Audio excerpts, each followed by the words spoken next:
Actually, I got a little altercation with a prison guard too as well. What happened there? She just tried to get big with me. All the problems in prison and jail, it comes from the COs.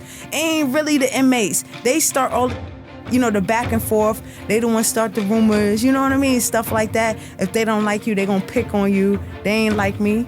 They knew who my family was. They tried to pick on me. They tried to send an inmate to do it. That won't gonna work. They saw it won't know my blood. So then she got bold enough, like boss me around, like come here, this and that. Who you talking to?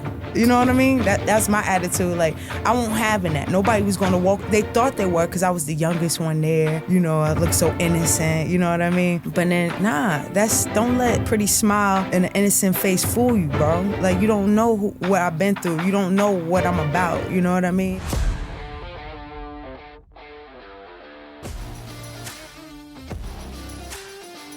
Nesta, welcome to Locked In. It's a pleasure having you here today. Yeah, it's a pleasure for you having me. Yeah, and you came all the way from Georgia, right? Yeah, I came from Georgia today. Yeah. Awesome. I think you are our first Georgia guest. Oh, I want to say, yeah, I think so. So I'm actually originally from White Plains. Okay, but yeah, I live in me. Georgia now. I've been living in Georgia for the last 6 years. You might be our first White Plains guest too. Oh, for real? Yeah. We get a lot of Connecticut, New Jersey, right? Like upstate New York and whatnot. But White Plains is literally only 30 minutes away. Yeah, 30 minutes away. Yeah. So you grew up in White Plains. Yeah, White Plains, and also a little bit in the DMV as well. So. What's the DMV? Virginia, Maryland, D.C. Oh, well, actually, it's like actually, D.C., I've heard Maryland, of that Virginia. before. Yeah, really? in prison. You never heard of it? No, I think I have. Oh, you have? What I've Okay. heard, or in movies, or in songs and whatnot. Right. Yeah, they talk about the DMV. Actually, a lot of people in the 90s and, in the 80s, too, from the north, they used to go down to the DMV and, travel, get their little packs off and stuff like that. So it used to be popping back in the day, so. Yeah, that's awesome. Yeah. What time frame did you grow up in White Plains? What? Sorry? What, time frame? Was it the 80s, 90s? 90s. 90s, Yeah, okay. yeah. I'm an old head. I was born in the 90s. What year you was born? See, I was born in the 80s. I was Okay. raised in the 90s. You was born 95? Yeah, 95. Okay, that's the So same I got year as half my of the little sister. 90s. You said half of the 90s? Yeah, half the You 90s. really a 2000 babies, really. You No, don't that know doesn't nothing count. about the 90s. I get a little bit of it. I got 5 years of it. What was it like growing up in White Plains? Oh, it was time? awesome. Well, the 90s, it was awesome because, that's the era of Bad Boys and when hip-hop really took off. So, even we're not too far from the Bronx. So, the Bronx is city. We used to see, Biggie, Little Kim. And I remember my cousins getting the phone calls like, hey, they posted up in the city, go down there. I remember the first time I met Craig Mack and things like that. So, the 90s was pretty cool. And then also my family basically, ran the area in the 90s. So, it was I knew everybody, a little famous kid around the area. So it was dope. Little Kim, what a throwback. Yeah, Is she still doing anything now? Yeah. What? Okay, Yeah. Actually, she's trending on something in the media right now, but I forget what for. But yeah, Little Kim. Does she have a TV show? Is she a host of something or anything like that? You don't know who Little Kim is? No, I've heard of her. Oh. That's why it was a flash she's from the past. She's a rapper from Bad Boy. Basically, Biggie kind of put her on or whatever. She was under Biggie. And so she in a lot of dope music back in the 90s. And she's from Brooklyn. Okay. So yeah. How did you guys grow up? Rich, poor, middle class? So I grew up more on the middle class, and my dad had money. My dad grew up with money. My mom grew up poor, but by the time I was born, I was right in the middle. So I would say middle class. I was spoiled. I got anything I wanted. But then, later on, I fell victim of what I saw, which was the streets and things like that. And but I never had to go that route. You know what I mean? I grew up really borderline rich kid. You know what I mean? Mm-hmm. Go-karts, the thousands of dollars, being little for birthdays and stuff like that. So yeah. Yeah, I mean, it takes a lot of, understanding to even describe yourself as that, to know you had money compared to, because not everyone has that, So at least you acknowledge that. Oh, yeah. I definitely know, because looking at my surroundings, not people had what I had. And we were brought up to not, kind of be flashy with it. So on the weekends, I'll be with my cousins who didn't have nothing. We was playing around in a house that didn't have no bathroom. So we had to go to the bathroom outside. So going from a big house and on weekends playing with cousins, and we got to play outside and also got to pee outside. You know what I mean? So I saw humbleness, and then I also saw a good life. So it kind of put me in the humble zone, if that makes sense, because everybody around me didn't have what I have. So I know more so of their end than my end because it was never flashy for me. How many siblings did you have? I have 3. I have a twin and 2 younger siblings. Oh, a twin. Yeah. What's it like to have a twin? An actual, is it identical twin? Yeah, identical, yeah. Wow. Actually, we look identical, but we don't know. My mom didn't know she was having twins until 3 days before she had it. Something crazy like that. So, but we look just alike, but we never got the test for identical, but everybody like we identical.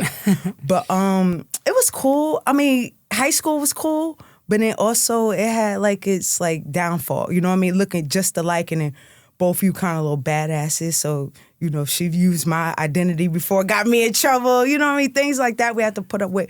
But overall, as far as like being known, being an athlete, just being a twin or individual in general, it was kind of dope. It was kind of dope. We got to fool people. We kind of got get away with stuff. Huh? Get away with stuff. Oh yeah, especially in school.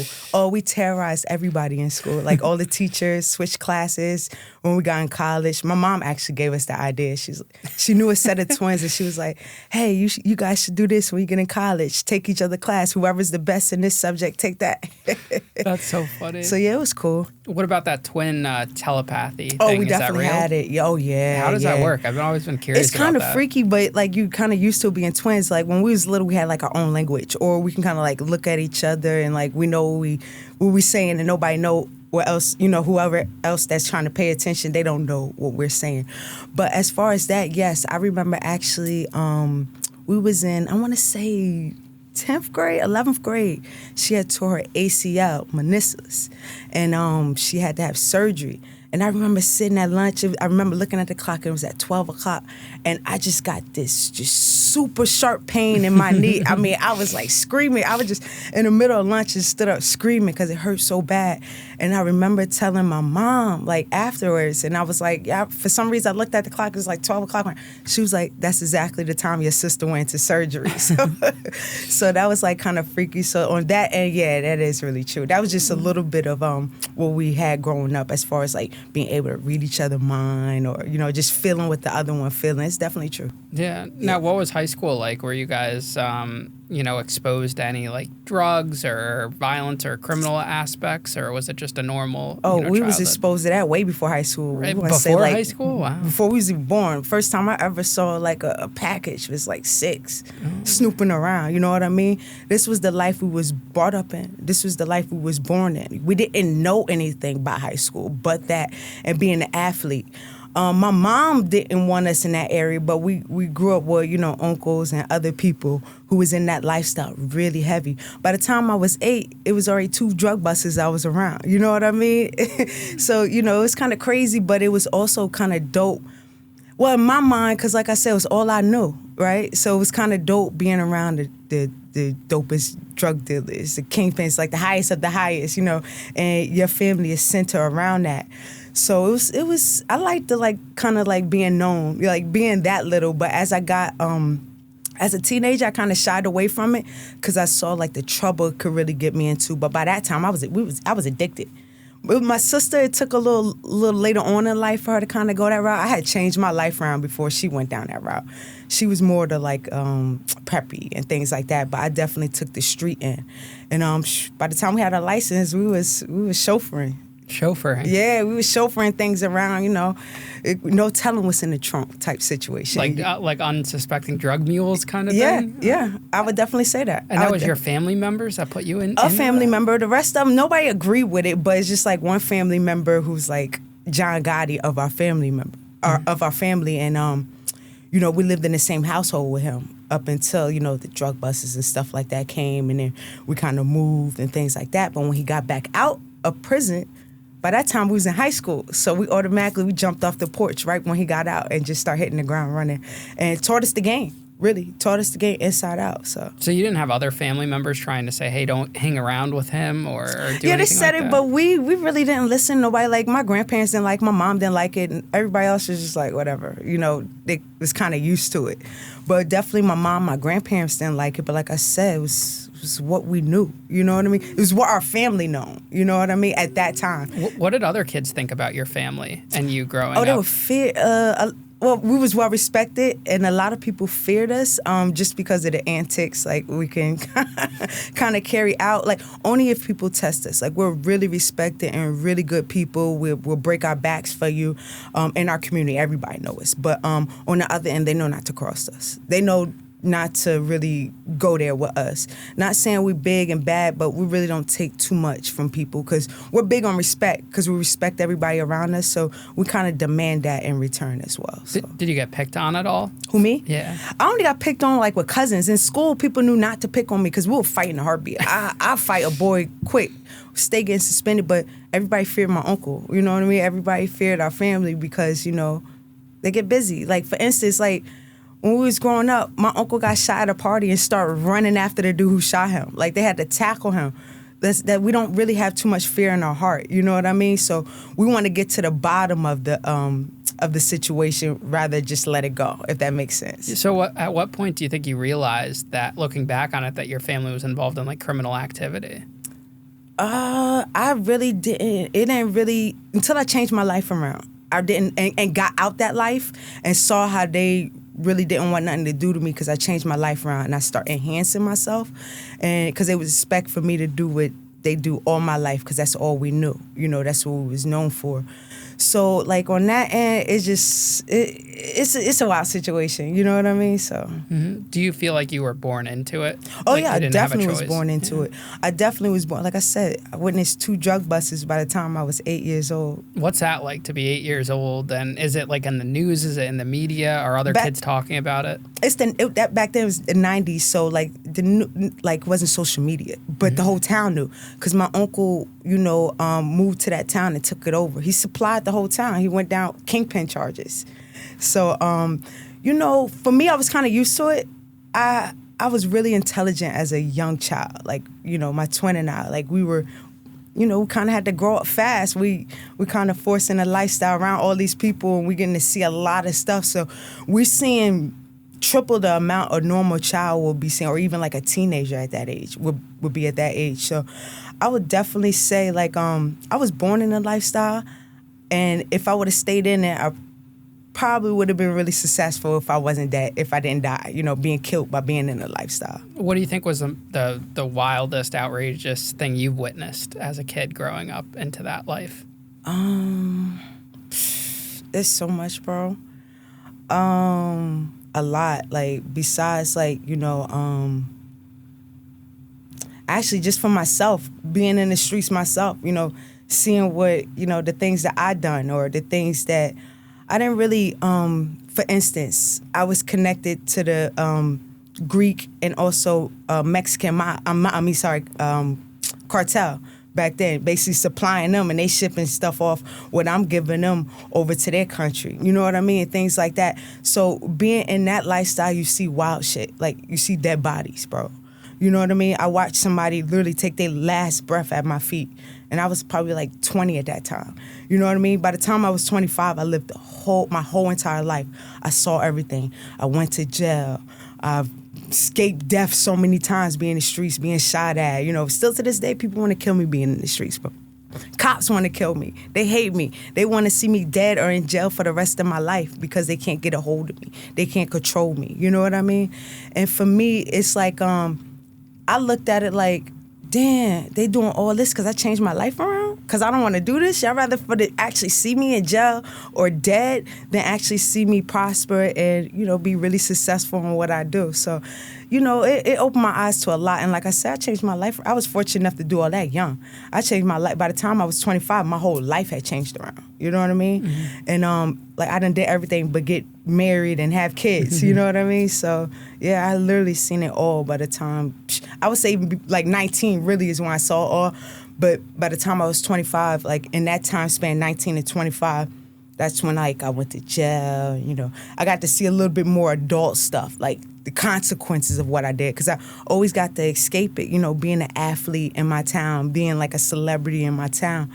Especially being in school, nobody gonna touch me.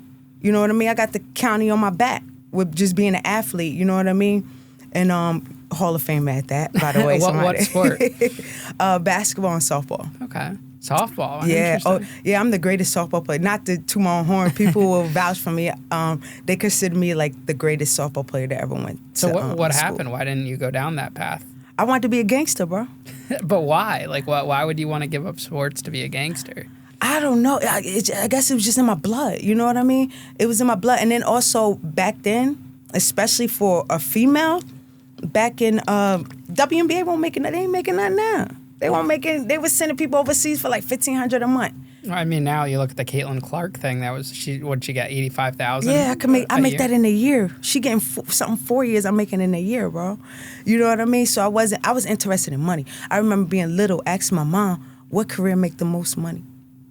And when she told me, I was like, she told me some crazy answer, like a lawyer and a preacher. I was like, I'm gonna be that. Not because I wanted to be it for a passion, because of the money. And then by the time I was like I said, I've seen all this stuff my whole life, but by the time I was like 13, I really knew what was going on, because I had to grow up fast. I had younger siblings to look after. I had younger siblings basically to raise, all on me, just being in the household. I was ahead of my household at 13, bro.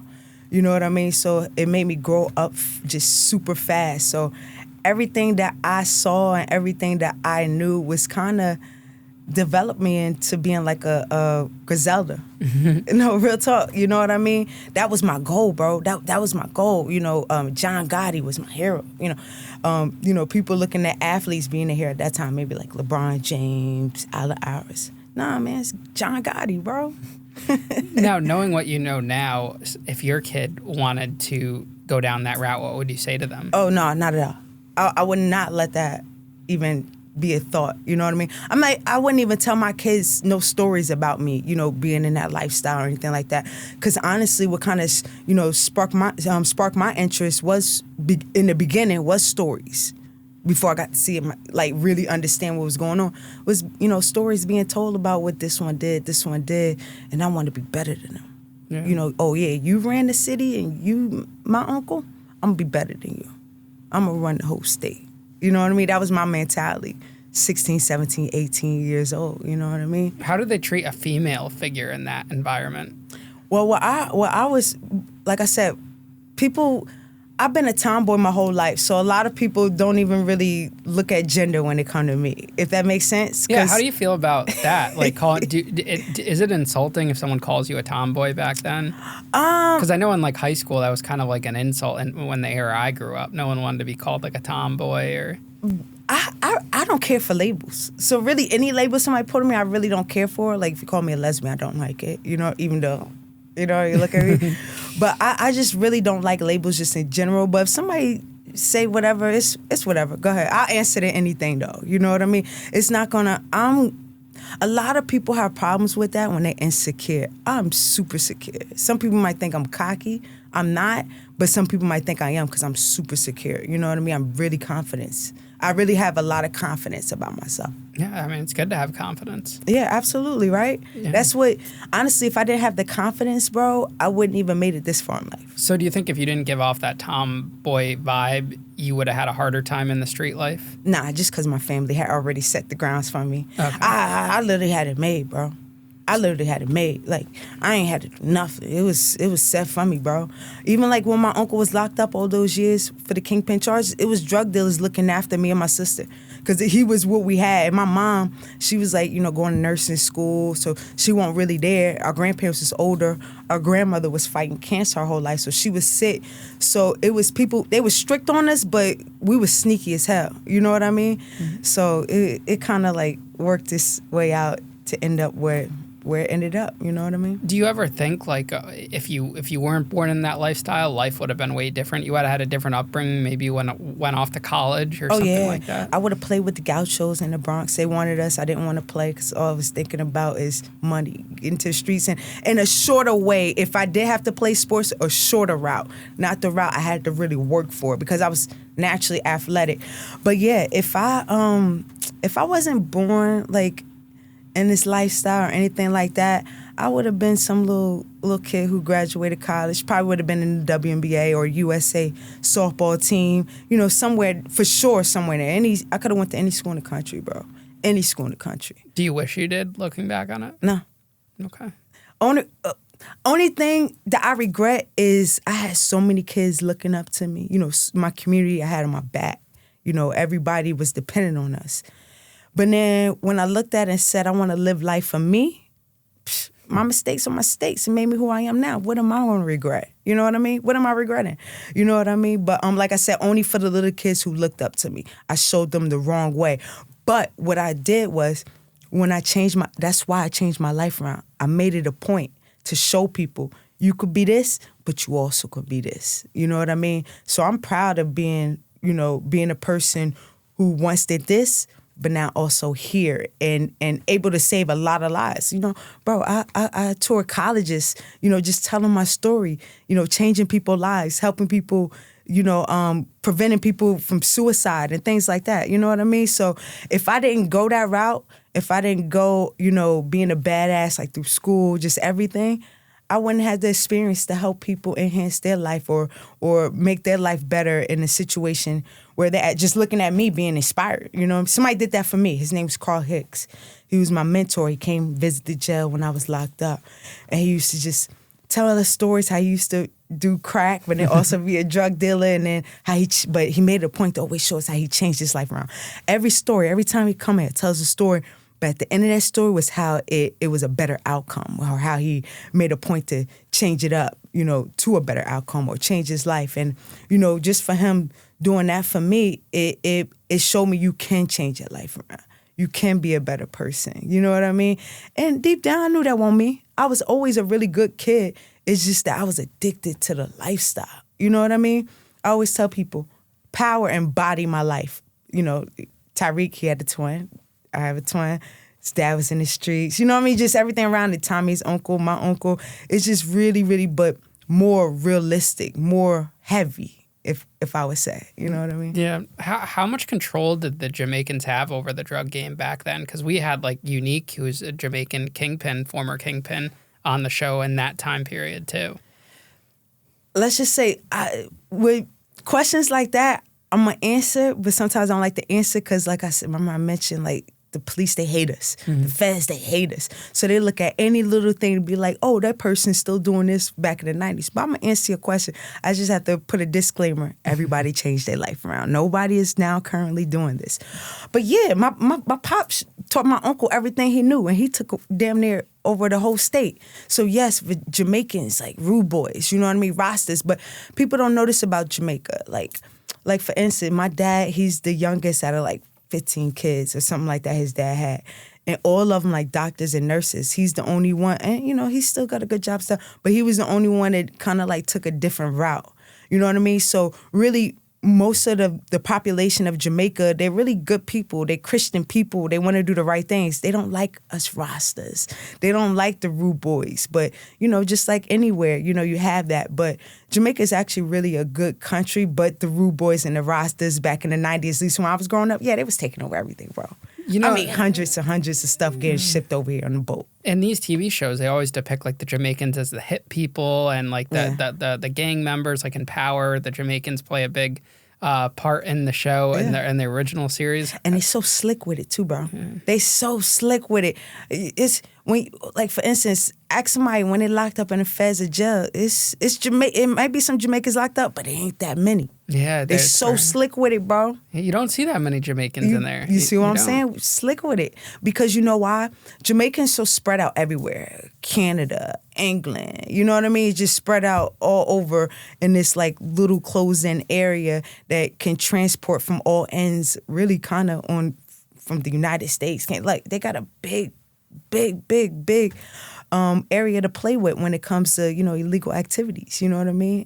And we stick together too. Yeah. Loyalty is big. Yeah. I mean, that's like kind of like the mafia and whatnot, even though everyone ends up snitching on each other in the end. But is that like that in the Jamaican culture? Yeah, actually, I have mafia ties and Jamaican ties. Like I said, mention my uncle, what is said is, his biological father is actually somebody from John Gotti's mafia, cartel, whatever, mafia cartel. Mm-hmm. So, growing up with that, having that kind of connection and then also having that Jamaican connection, but then also just being in the U.S. in the 90s, just being a black person, everybody getting money. And it was a little after the kind of, died down a little bit, after the Alpo and all of them got busted in New York. But, on our end, on Westchester, we was slick with it. It was going down south. The DMV, just, oh, yeah, y'all want to bust us in this area? We so close, y'all gonna bust Alpo and all of them? All right, we're gonna take it down south. We're gonna take over. I mean, everybody was going down south with it. But I haven't heard anybody take it over like we took it over, bro. Was there a big market for nightlife and whatnot in Westchester and White Plains back then? I know now there is, but back then, what was it like? Growing up, I guess because I was so little, I didn't really see the nightlife. Like I said, we were more into like, my parents were their parents to like get up and go and travel. So we were more like in the city and, you know, things like that. But as far as having older cousin and older brother, the nightlife in New York, I don't really remember anything. It was just like dope. I just remember being just hip hoppy. You know what I mean? Just being like really hip hop, if that makes sense. Like, you know what I mean? Fly clothes, you know, just the still people doing the graffiti. You know what I mean? Like I said, you know, you see Bad Boy posted up in the city. You know what I mean? Just things like that. The culture was really starting to take off. So as far as looking back on how White Plains was, I just remember that type of culture. Now, was there mob ties back then in White Plains too and Westchester? Because you know, in TV shows, they always depict Westchester, like Sopranos and whatnot. Where my pops lived right down the street, like literally come out his house, walk straight down at the end of the street. It might be a meetup there. It might be a mob meetup there. You know what I mean? You see what I'm saying? Yeah. Everybody think the mob died. They ain't died. Yeah, they... Oh, so you're saying even to this day? Yeah, bro, yes. They just lessen a little more, you know what I mean? Well, they're more like celebrity figures. Yeah, exactly. Some of these mafia because of John Gotti. Individuals. Because of John Gotti. But they won't like that before John Gotti. But they said they're not. I've read articles and stuff of these guys that are snitching or doing interviews that the mob's not killing people anymore. It's not violent. You know, it's a totally different mafia than what it was. Because people snitching, that's why. Yeah. If they weren't snitching like they were, like back in the day, you know, people were snitching, but it was so easy to still like kill everybody off and get off on it. You can't really do that now. Well, now there's tracing and there's phones and digital. You can't commit it. I don't know why people are killing people even to this day. It seems kind of silly because you're going to get caught. Facts. Now, you said you were a supplier for cartel members. How does that even work? Like, doesn't the cartel normally supply Right? That's crazy, right? Yeah. That's crazy, that right? seems very reversed. So, I actually got connected. Like I said, I was just a badass in the streets. Just being a badass, like, people start to know me. Like, mind you now, I never did anything. I wasn't stupid to do some dumb shit where I laid my head at. So basically, I never got my hands dirty where I was from. I went to the outskirts. I went to different cities and got known and popping out there and did all my dirty work out there. So, but anyways, being in the streets out there and kind of being so young and being like the only female out there doing what I was doing, everybody started to know what I was doing. Everybody started to look for me, wanted me to get whatever they needed to get. So basically, I was a plug. You know, for instance, how I got hooked up with them, it wasn't for any drugs or anything like that. It's just that back then they just needed a lot of electronics.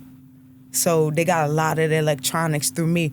But through that connect, it kind of opened the way up to some more drug things, not directly through them, but through other people. So. What kind of drugs? Like marijuana or? I always been heavy on selling weed. Even before I got legal, it always been weed. And then when I was younger, I dibble and dabble trying to sell coke, but I really didn't like that. I always was weed. I always loved selling weed. Bro. Why not coke? Because isn't it more profitable in the coke business? It makes me paranoid. Okay. It is profitable, fast money. I ain't gonna lie. Like, you know what I mean? And it seemed like paranoid? Everybody wanted. Yeah. Why I was paranoid? Yeah. It's just I saw the stuff my uncle had to go through, you know, dealing with coke and crack. You know what I mean? And, you know, with the kingpin charges and the amount that I had then, they were going to be kingpin charges. You know what I mean? I knew it would be easier if I got caught to get off on weed. So. Now, you said you had eventually gone to jail yourself. What was that about? Yeah, man, getting caught up, the wrong crowd, wrong people, end up doing some. Actually, when I went to jail for something I didn't even do. But I knew it was God saving my life. You see what I'm saying? Because I did so much shit. I mean, getting arrested right and left. But I had the best lawyer in the state.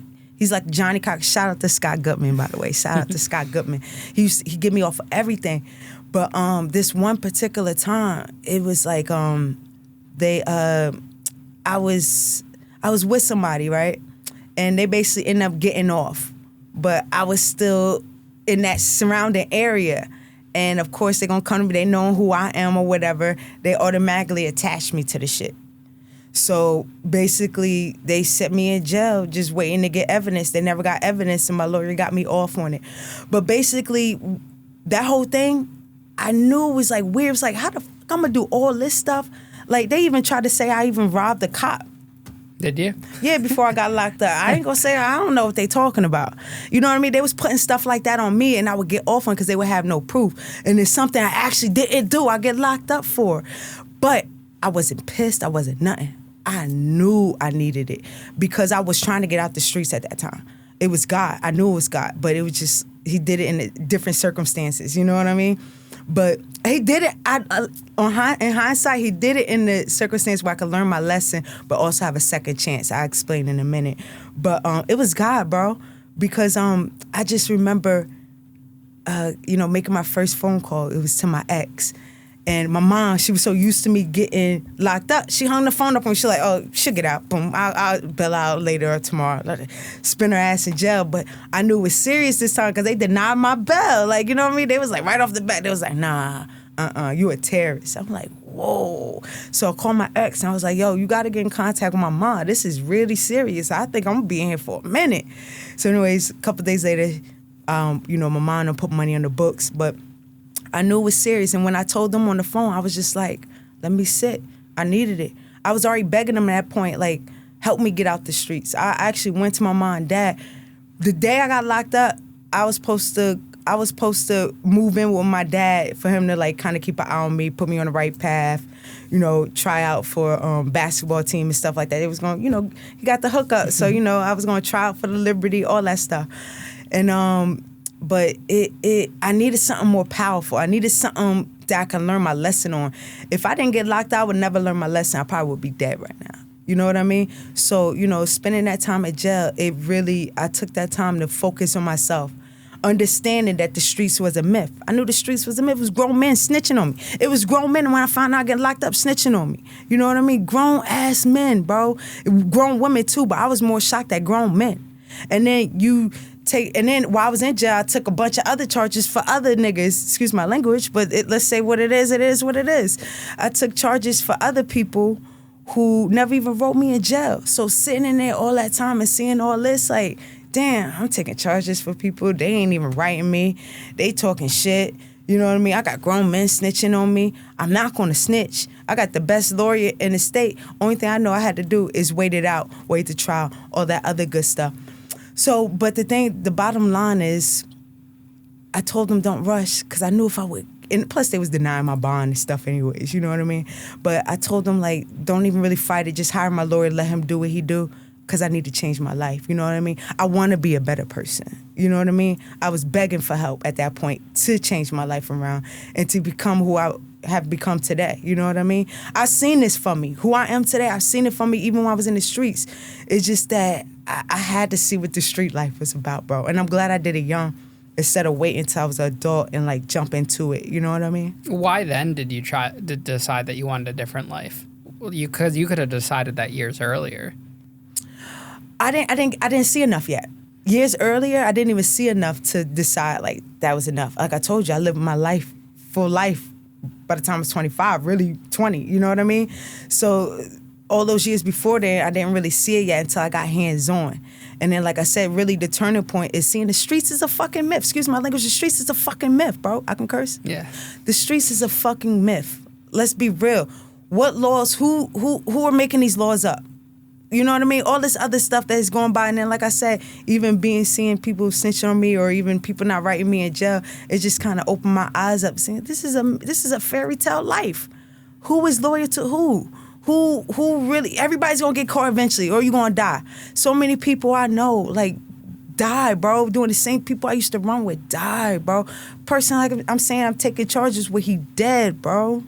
Doing the same shit. You still followed those rules, though, by not snitching. You wanted to wait it out. So you're saying, one thing, but you did respect the rules, That's too. morals. It's different. Okay. My morals won't allow me to do that. Where do you think those morals came from? Your family? My pride. My pride. I have an ego. I would say that's my pride and ego. But eventually, when I get 60, 70 years old, that'll drop too. I like to say I don't have pride and ego, but from that aspect, my pride and my ego. Mm-hmm. Because I consider myself stand up. You know what I mean? And really for nobody else. This ain't for nobody else. I ain't doing it for Joe Blow and all these other people. I'm doing it for me so I could sleep at night. You know what I mean? But what's the difference? You could be stand up and they still gonna put a lie on you saying you a snitch or stuff like that. The streets is a myth, bro. You see what I'm saying? Damn if you do, damn if you don't. Shit, snitch. You know what I mean? If you want to snitch, snitch. I wouldn't snitch. But what I'm saying is the streets is a myth. They're going to put it on you anyways. Yeah. How long were you in jail for?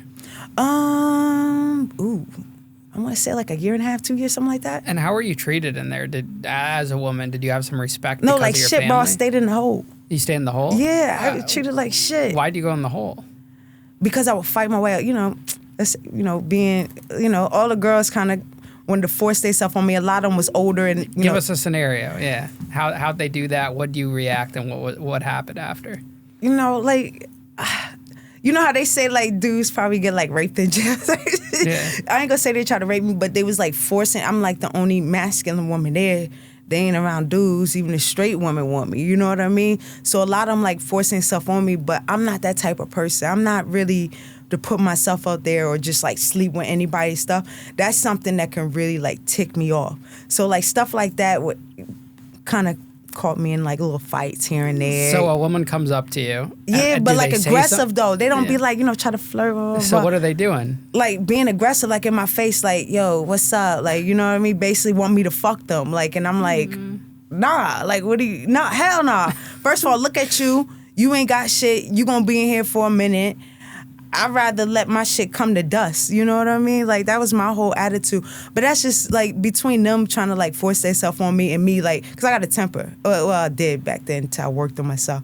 And literally, my temper wouldn't allow that. So it kind of caused complications. And then people from the streets just trying to fuck with me, coming up in there, trying to fuck with me, and I got to set them straight. So what do you do when a woman comes on to you and she doesn't listen to you when you say no? Well, honestly, jail, that only happened in jail. Like, for the most part, on the streets, women are, like, really respectful. But on the streets, it's kind of, like, different because I kind of more so, like, I'll flirt with them, go along with it. But in jail, I'm stressed out. What the fuck you come to me for that for? I'm stressed out. I don't want none of that energy on me. And then I go for good women. A woman that got a career, something going for. I don't want nobody like me. That's a fuck up. You don't want jailbird? Yeah, like, you know what I mean? So it's kind of two different scenarios. So does it automatically turn into a fight then and there? No. Well, in my situation, it's just like them keep agging me. Like, once I be like, back off, we're good. They get their feelings hurt, you know what I mean? Or their pride or whatever, and then it turns to like a little back and forth. I'm not going to go back and forth with you, though. I'm going to swing on you. So they want to argue and I want to swing. It's going to be issues, you know what I mean? So you just swing, pop them right in the face? Yeah. When I was locked up, I was in a hole like 6-7 times. Like, I call home and be like, yo, I'm in a hole. I only got like 10 minutes to speak. You know what I mean? Things like that. So and like for weeks, they would leave me in there for weeks, bro.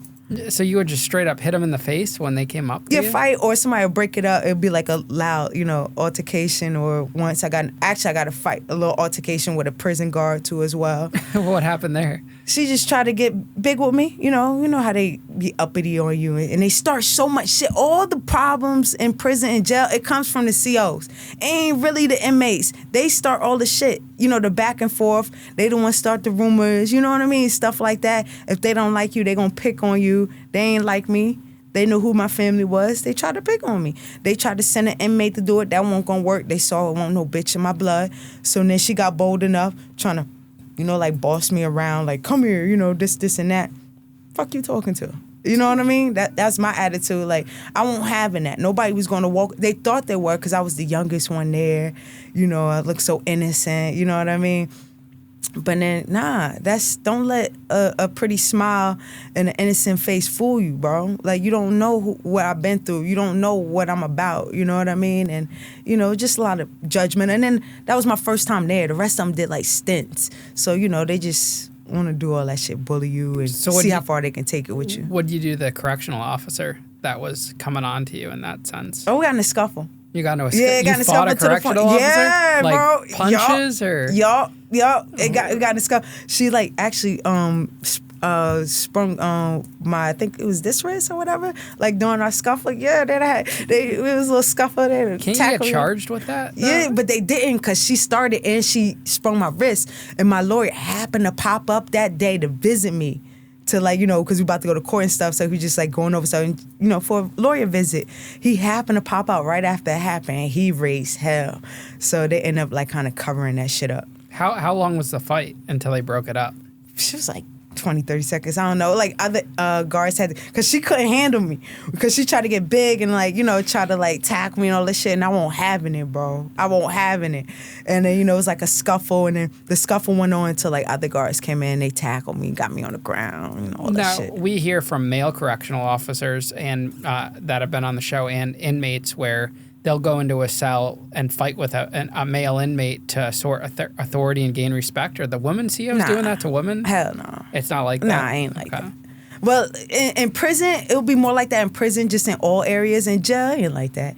In jail, just like, people just want to fuck where you can, or they probably know somebody from the street trying to fuck. You know what I mean? Just a lot of petty shit, more so like want respect.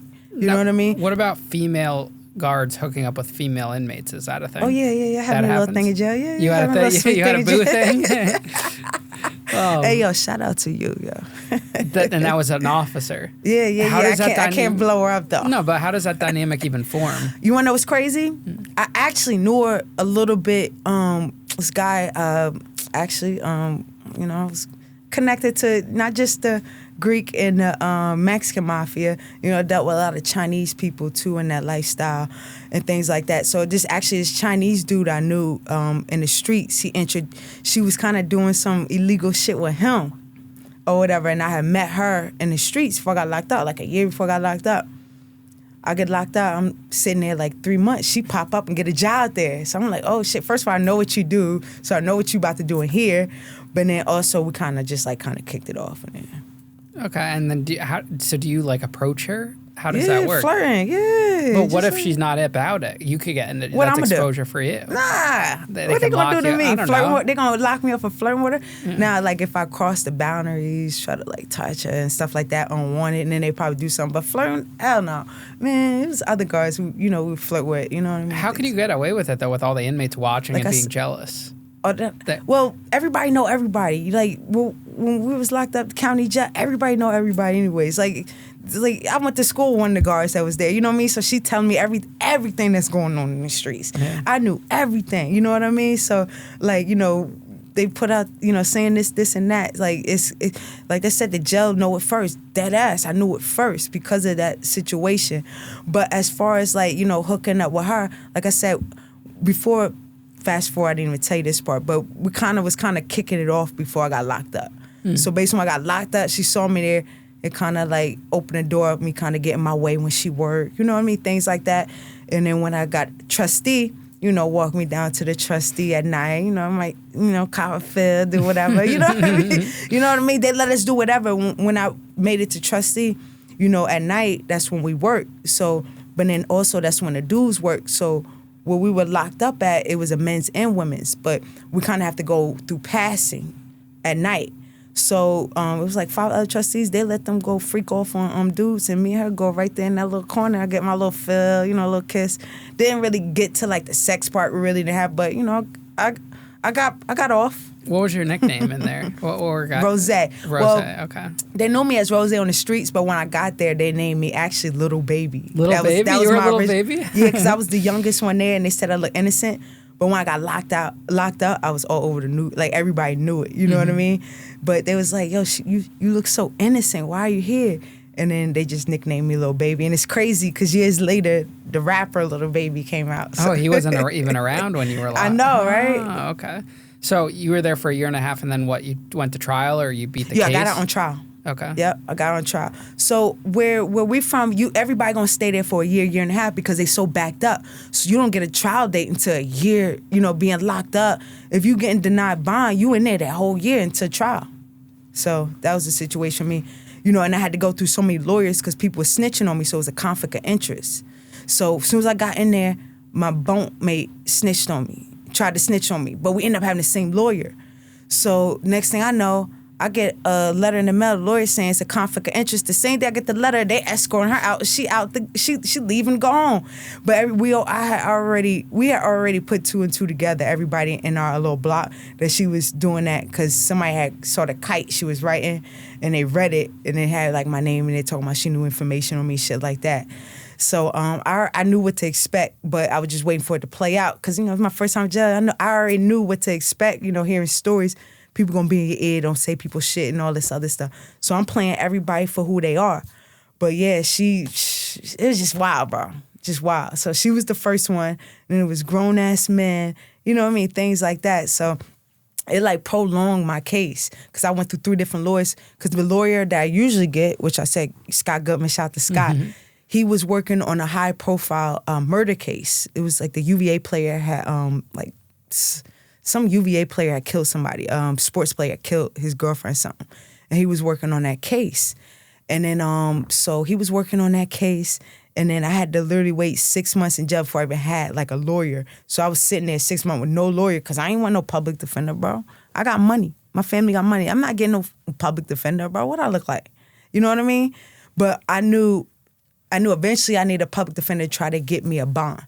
But once they denied my bond 3 times saying I was a terrorist and all this other shit and I'm not going to snitch, they not letting me out. So I waited 6 months for my lawyer. Once he got in, took him a little extra couple months to kind of get me a date and all that other stuff and work it out. But where we from, that's kind of normal. You're going to sit in jail for like not unless you a rat, and you're going to get right out. Yeah, a lot of people don't realize that people could be not proven guilty yet or taking a guilty plea, and they could be sitting in prison or jail for years. Yep. Just fighting their case. Yep.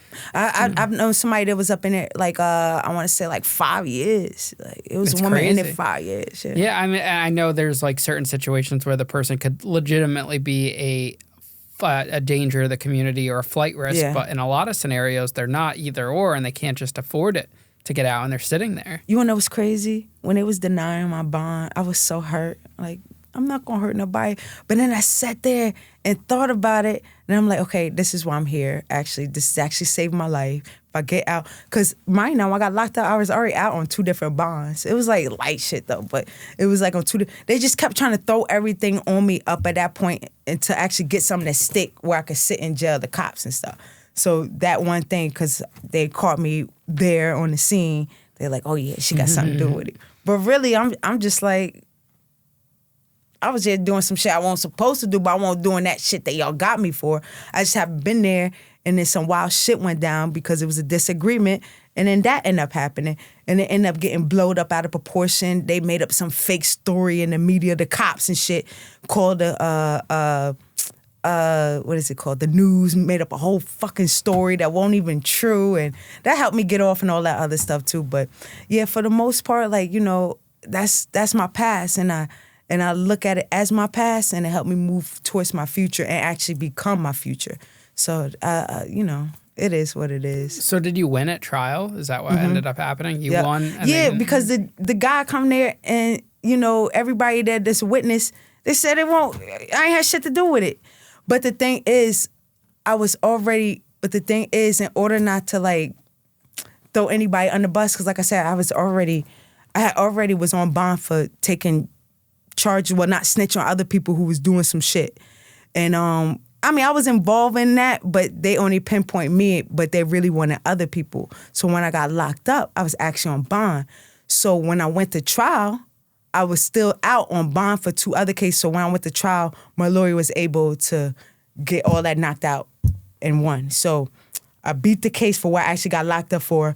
And so the other charges that I was out on bond with, because I didn't want to snitch, I just pled guilty to them shits. And those are just misdemeanors? Yeah, they misdemeanors, yeah. Misdemeanors, okay. So right now you have no criminal record, like a felony? I do got a felony. I ain't gonna say it's that. Okay. But yeah, I caught a felony pretty early and young, but that wasn't too serious. But that was when you were a kid? Yeah. So doesn't that eventually come off? Yeah, 10 years, 15 years, that shit up. Yeah. Okay. They don't even look at that. And plus, I own my own business. Who really cares? You know what I mean? So when you left jail, your life changed after that? Immediately. I remember walking through the gates. My mom, when that day at court, shout out Mika, my one of my close friends, my ex Pooh, my mom, my dad, they was at my court date. And I remember when I stood up, the lawyer was like basically, you know, reading it and say not guilty. I remember looking at my mom and saying, I'm coming home. I remember her mouth and that shit. I'm coming home. My dad sitting there crying like a little bitch. He known as Black Superman, you know, in the Westchester County. You know, he the man. He's sitting there crying like a little bitch. And my mom looking at him like, man up. But I knew it was his tears like my child get a second chance. And my mom, she just so cocky and confident. She's just like, oh, I knew you get a second chance. But when I looked at them and I actually saw in their eyes the hurt and the letdown, I let how I let them down, and I knew I had to go home, answer to my younger siblings and my grandparents. Psh, bro, I had no choice but to change my life around, bro. I had no choice but to change my life around. Besides wanting it for me, and my grandma died shortly after I got out of jail. She was hanging on for me, bro. I did it for her. You know what I mean? I changed my life for her. Really, that's my main reason. Besides for me, for the kids that looked up for me, it's for my grandmother. I wanted my grandparents to see a different side of me than they saw who I become from teenager to that early 20 age. As a kid, I was lovable. I was, shit. But I kind of took a turn from like 13 to like early 20s. But then I was able, my grandma, like I said, she didn't see me change my life around, but she saw me be able to get out and start that process. My grandfather, he saw me change my life around. And that means the world to me. And it's like, once, he saw me in good standings, he passed. But he really passed, brokenhearted from my grandmother, So what did you get into after getting out? Because your life was used to the street life. Mm-hmm. Was it a hard adjustment going back to No, live a normal absolutely life? not. Because the way how I ran in the streets, it wasn't like a hustle. I treated it as a business. So when I got out, before I got out, I was already working on a custom apparel. Like, you know how people doing custom T-shirt? I was doing that 15 years ago. I was doing that as a young kid. And so I had wanted to turn it into a business. That's what I was going to do to get out the streets. That's why I was going to move my dad and just focus on that. So the whole time I was in jail, I mapped out my business plan. I learned how to, I read the Bible. I did I never even thought, you know what I mean? I got sharper. I got wiser. You know what I mean? I was able also just to connect with other people who kept coming in and out the jail, just pick their brain. They got stories from them, just wanted to see their mistakes, and so I wouldn't repeat them. You know what I mean? Things like that. But bro, everything. You know what I mean? Were there ever instances where you felt like gravitating back towards street life? Yeah. Actually, when I first got out, the only job I ever had in my life, I actually go back to how I got into business too as well. I kind of went off subject, but my first and only job, it was 3 weeks after. That's how I knew I was going to change my life. Got out of jail. 3 weeks after I got a job. I was like, oh, I'm on to something. Nobody that I knew got locked up did that. Get out of jail. Like, once you I said, oh, I'm on to something. And then I got that job. I was at Dick's Sporting Goods. But anyways, I'm still fresh from jail. And, anyways, I had a cousin. And this guy who worked with me at Dick's, he was selling weed, but he was being really flashy about it, being cocky with it. He would bring, like, the book bag full of jars full of weed. And I don't like that. I'm still trying to adjust from being from the streets and getting being let out from jail and still being fresh from the streets, like the street mentality. Like, I'm gonna rob this nigga. Like, you know what I mean? I'm just saying, like, he being too flashy. I don't like that. Don't be flashy around me. You asking to get robbed. You know what I mean? He being flashy. I didn't like it. He did something to me one day. I didn't like it. I called my cousin and was like, yo, we got to lick. I set his ass up. We robbed his ass, took him for everything he had. And that was the last time once that happened, immediately when that happened, I looked at my cousin and was like, yo, you could have all that shit, bro.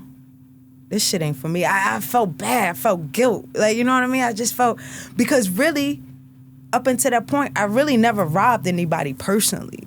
I knew people was gonna plot, people and stuff like that.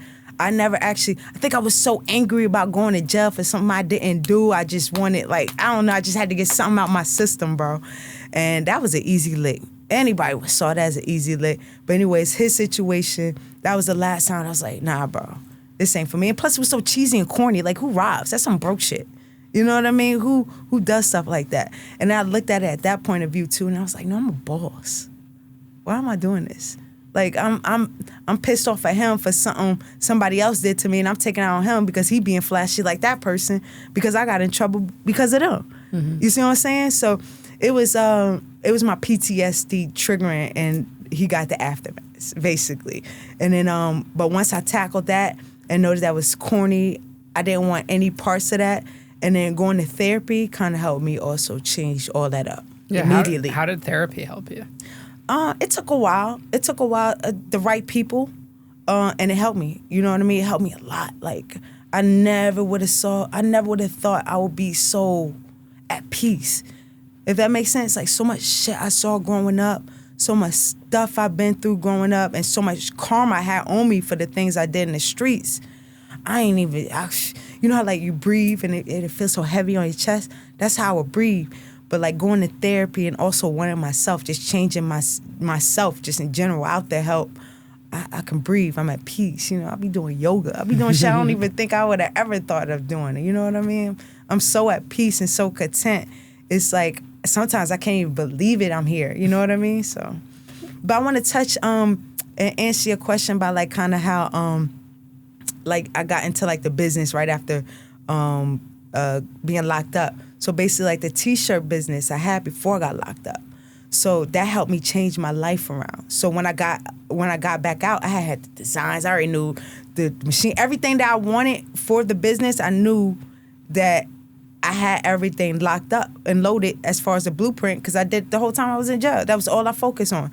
And my dad, you know, he got money, you know what I mean, a little bit of money. So that kind of opened up the door to me starting that business. Me starting that T-shirt business, my haters was wearing my shirts, bro. I had people come to me doing, custom T-shirts. That was mainly what I focused on. I had my own clothes on, but custom T-shirts. And again, I'm known in the streets. Me and my twin was known. Everybody know us. So this girl, her brother died. He was really popping in the streets. Everybody knew him too. And she wanted some shirts made. It was like coming up a year, his anniversary. She wanted some shirts made because it was going to make it like a every year thing. And I think the first year was like 100 shirts. I made 100 shirts. You know, it was pre-ordered and we made like 100 shirts, something kind of small. And it sold out within like 5 minutes. Like, you know what I mean? Along with pre-order, we made extra, but everybody came got their shirts within like 5 minutes. She put it up on Facebook popping. Next year around, I made 500 shirts. And it sold out within 15 minutes, bro. 15 minutes, I'm not lying. Everybody knew. But nobody knew who was making these shirts. People knew because I had my sister promote it for me. So I was the business person behind my business, but my sister would market for me. So she would take my business card and pass it out to people. Actually, I think that's how the girl that I did the shirts for, found out. My sister gave business cards, so we kind of tag team. But she ain't a good partner, so she a hater. So it didn't last long. But anyways, that's how it started. So the next year, after selling out 500 shirts, a company that was moving into town, they heard of me. It was a big T-shirt company. I'm not going to mention their name. I'm not going to give them free views, but it was a big T-shirt company, the biggest actually in the country. And they heard about me. They opened up a T-shirt company. They need help with the marketing and community outreach and, you know, kind of want to know the area and how I did it. They was hearing what I was doing, just doing something off my mom's porch or my mom's kitchen. You know what I mean? These shirts. And so they contract me into helping starting and creating their business and showing them the blueprint, how I was doing the shirts, kind of how, also how, like, even down to, like, my method of like, printing the shirts and things like that. And that lasted a couple of years, and they end up making $1 million a day. Like, you know, me with my help and, you know, start off with like 8 people. They end up having like 500 people working within that time span of me getting out of jail until my contract was up. So within that like 5 to 6 year time span, that all happened. And once my contract was up with them, I said, oh shit, I'm on to something. I could take businesses and blow them up off learning what I knew off the streets. So anyways, bottom line, it was an easy transition. That was your question. It was an easy transition because I told you, I thought everything business-wise when I was in the streets. Everything I did, like, people look at it, oh, it's a hustle, it's a grind. No, it was business. Like, every time I got money, it was business. Because I never needed to be in the streets for money. You know what I mean? I had everything growing up.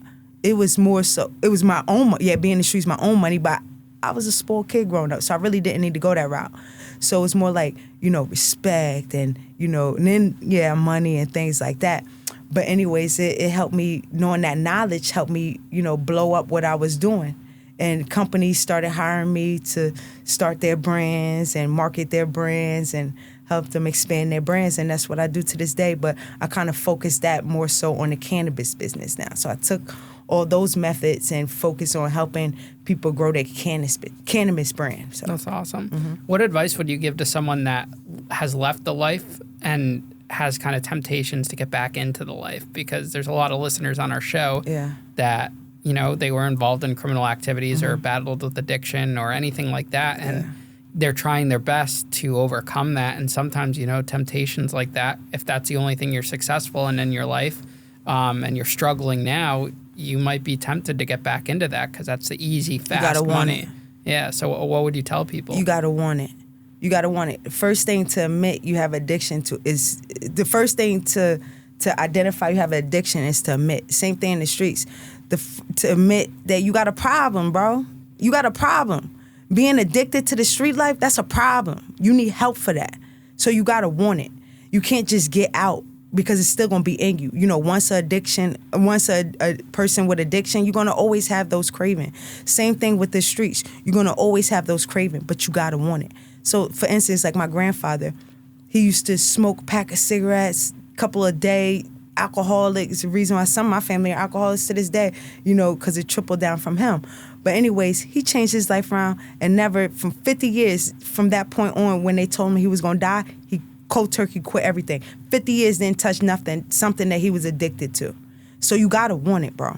You got to want it. The only thing you can get out of anything, or only thing you're going to make it out of anything, you got to want it. Absolutely. You have to have a strong mentality. And a lot of people can't do it because they don't have a strong mentality. Yeah, it takes a lot. It takes a lot. It takes a lot to overcome those challenges and tribulations. But when you are able to get through it, life is so much different and better in a good way. And you bring people that are meant to be in your life to you. They just draw into you. Yeah, that's good energy. Yeah. Well, Nesta, thank you so much for coming on the show today. It was a pleasure talking to you, and safe travels. You're driving to Colorado now, right? Yeah, Colorado, and I got a couple other states I'm going to head up to. Oh, wow. Well, very exciting road trip you got. Yeah, it is. It's going to be long, but it's going to be cool. Awesome. Do you listen to, like, music or podcasts or anything? I do. I listen to your podcast, and I listen to a lot of things. I like The Breakfast Club. You know, definitely podcasts, a lot of music, hip-hop. I love Dave East. That's my favorite, one of my favorite artists. Jada Kiss. I just love hip hop, bro. Do you have a favorite episode of this podcast? It's gonna be mine now. Well, before that, my favorite one was definitely I think you had a prison guard on. The Rikers Island. Yeah, one? The Rikers Island guy. Yeah, we just had part 2 come out the other day. Oh, did you? Yeah, I gotta check it out. I've been so busy. With the butt ass. Yeah, Badusi. He was saying the big guy. Yeah. Or was it the corrupt one? It was the corrupt one. Yeah, Stephen Dominguez. Yeah, that one really helped blow up the show because so many people watched it because. Yeah. He had such a crazy story, and I just let him talk the whole time. It really captivated the audience. Yeah. And that's so important to just let your guests talk. Yeah, it is. It really is. You make them feel comfortable. Yeah. You know, things. Do you think you'll listen to your own? Oh, yeah. I'll definitely listen to it for sure. Yeah, I always wonder if, like, guests listen to their own episode or if they don't. Because I hate hearing myself talk. See, usually I did another YouTube situation, and I didn't look at that one. Like, my family was like, I was like, oh, my God, you did so good, you know? Well, you killed it on this one. You slayed it. You think so? Yeah, you did really good. You're really well-spoken, good energy, you know, and that's what you need on an episode. I appreciate that. I appreciate you, and safe travels back.